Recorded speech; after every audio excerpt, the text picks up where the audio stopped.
do not want to make a mistake in this qualification race for this rolling start, and here we come. Merc on Merc as we head down for a rather murky start in terms of the weather too. Here we come. It's been a good, clean formation lap, and we're racing at Macau. What a beautiful sound and what a beautiful sight here at Macau. Manuel dives into third place and a tap to the wall for sure from one of the Mercedes. And I think, if I'm not mistaken, that wasn't Eduardo Mortara. Look at the Maro angle now. Look at that. I said there'd be 3 wide, and they are. And here comes the number 18 BMW in third place. It was a super start by Augusto Farfus. Absolutely rocketed off the line. Looked to find a space. He found a space as well. Up into 4th place.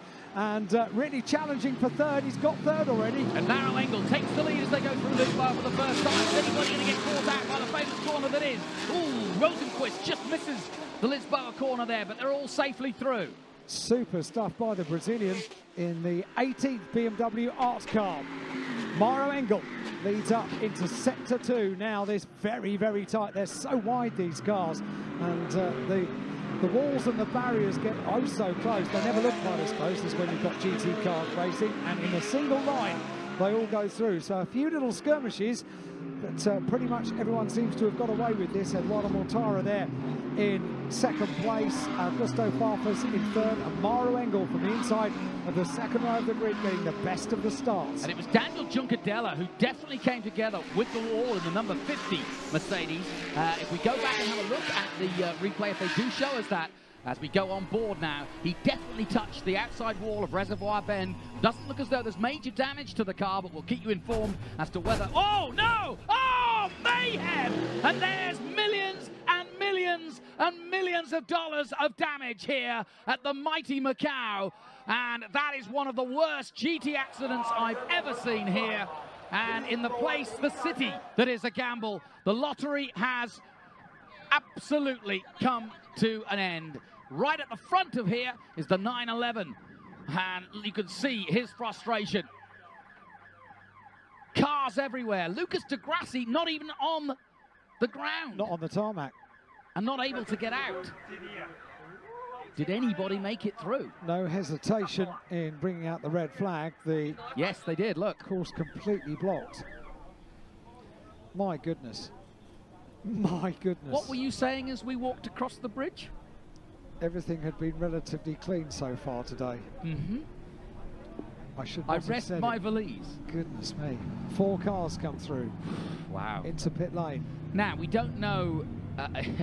well, let's have a look at what happened, first of all. We haven't seen what happened. Augusto Farfus in 3rd place goes through, and it's at police that they come together, and it's Juncadella who may well have been the cause, because Juncadella now backwards, and I think he had a damaged car anyway, but Juncadella is the car that's turned round. The Porsche of, is it, I'm trying to see who it was. I think it was Laurent Vantour. It is Laurent Vantour's car. There he is at the front. Yeah, Laurent Vantour came through, and all the drivers are out and having a word. But obviously, nobody happy. Lucas de Grassi in the middle of your picture there. 4 cars have got through. Only 4 cars. Well, yes, but I'm looking back at the 99 still of the Tom Blomqvist. He's involved. So is the number 5. It just depends. The shot is not as clear, but I can tell you a concertina effect, given that you're coming down Moorish Hill into this right-hander, could mean that literally the whole field has been affected in some way or another. And I can also assure you that we've got a long wait for the resumption of this one, folks. But if you've just tuned in and you've never seen the Macau Grand Prix, this is not bad driving. These are the very best drivers in the world. I can see that Felix Rosenquist is out of the car and okay. My first thought is that everybody's okay. Laurent Vantour taking a tour around his car. There's one of the Audi drivers, and yeah, this is a real mess. But what I was going to say, and here comes the cranes, so it won't take them too long to start to extricate them, but it just depends how further back how far down back the this field goes. Yeah, I don't think we're going to be able to get a camera angle that will show us the tail of the field, so therefore we can start picking out and working out how many cars are okay. So certainly we've got Nico Muller's car there, hard up to the barrier on the left-hand side of your screen. Nico Muller's Audi pressed up. It's a scene I've seen in Formula 3 many times, but never in GTs, not to this extent. No, we did say this the very, very tight section of the circuit, and GT cars get wider and wider, don't they, with every incarnation of a GT car. So the road completely blocked. So I almost can't bear to watch this. I know, it's painful, isn't it? I'm sure the teams and the manufacturers can't bear to. And there's the first Audi out of the way. That's the Honda. That's Excuse the me, NSX. that's the NSX Honda. Yeah. Now Marciello is in the pits. And you know what? The other thing that's happening at the moment is it's getting darker and darker, as if rain clouds are looming in. They reckoned on the weather forecast, if we got a shower, a proper shower, it will be about 1 o'clock this afternoon. It's 25 to 1, everybody. Local time. So Rafael Marciello talks to the AMG team. His first outing with this Mercedes crew at Macau in a GT car. And so far he's equipped himself pretty well. But now the tactics are going to go on, because amazingly, besides Juncadella, here's another look. So Farfus goes through a third. There's Juncadella, basically, I think, the cause of the accident, unless Laurent Vantor was trying to go through on the inside. Yeah, which is a no-no. And it's only a guess. There's no room. It's only a guess. Look at this. As to what happened leading up to that.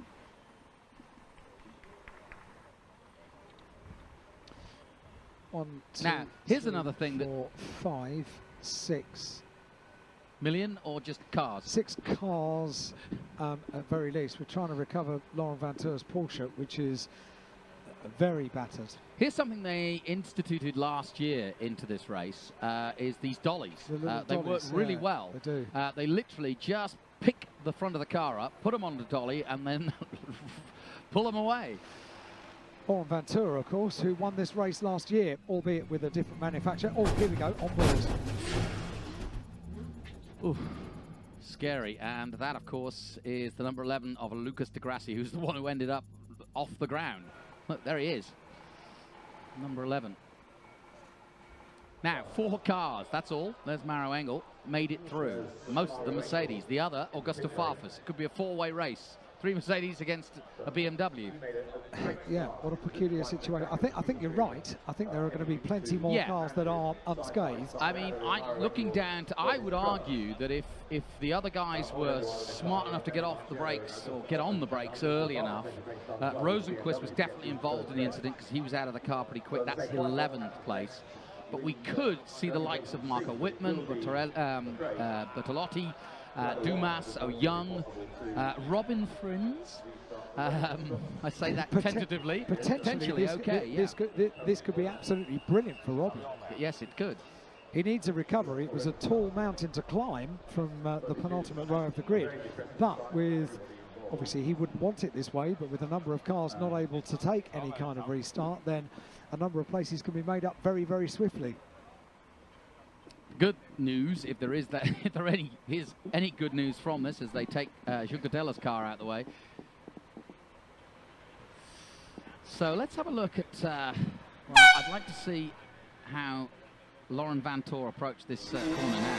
If you go on board with Laurent Vantor down the hill, the next is the right-hander, and you can see Mercedes of Jucadella is in front of him. Okay, he was unsighted, to be fair. I'm not putting any blame on him. Juncadella had already hit police bend by the time that Laurent Vantor came across him. And so no blame apportioned, I'm afraid, if I'm going to put any blame in right now, and I don't want to. Let's not. Let's not. Let's talk about the recovery some more, shall we? Yeah, we shall. But I'm not going to blame the 911. I'll say that, shall I? And absolutely, and very good to have the onboard shot. So we found out what happened leading up to what can only be described as a very upsetting scene, because now forklifts, cranes, flatbed recovery vehicles, it's all hands to the pump now to get the road clear. Imagine if you were a race fan and you'd never been to Macau and you were sort of saying, well, what's all the fuss about? Why do people get so excited about it? And then you witness that, you're like, oh, I get it now. It is interesting, and following such a a clean and untroubled race for the Formula 3 cars. This was mayhem. Yeah, unpredictable, really. I did wonder if we might be... So here we go. Here's a look down the pit lane at those not involved. One is Maro Engel. That's the safety car, in fact, the driver of the FIA safety car for the WTCC. So he's actually not the driver of the car we're looking at, but that car we are looking at right here is Maro Engel's car. And he's okay, and you can see not a drop of problems for him. And got a very good start. And interestingly, people putting hoods on and umbrellas up. We have rain, folks. It's really dark, really, really dark. And the wind's just got up, so I've got a feeling it is raining. What could possibly go wrong? Yes. As you can see, the number 48 car is fire and clean as a whistle. Eduardo Mortara is okay. And Augusto Farfus is A-OK. This is the next car you will see. Number 18, the Schnitzer BMW. And Charlie Lamb and the boys. So Farfus in and with a great chance of perhaps making it. He made a really good start, did Augusto.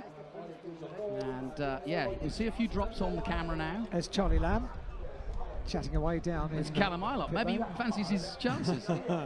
He's asking him what the fuss is all about. And there is one Group M car. Do you think he's coming through to gloat? Probably, yes. We didn't have a red flag. Yeah, it's your problem.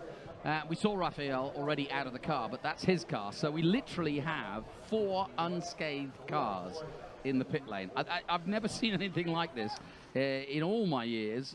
We're looking at Chaz Mostert's car being dragged back. The 4th of the BMWs, and I've just seen spots of rain on the camera lens as well.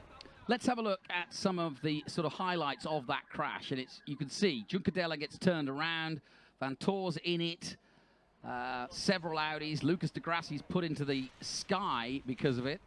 The number 99, Tom Blomqvist, is stuck underneath. Here we go on board behind the 27, and a nasty, nasty picture for Lucas de Grassi. That was really not a pleasant sight.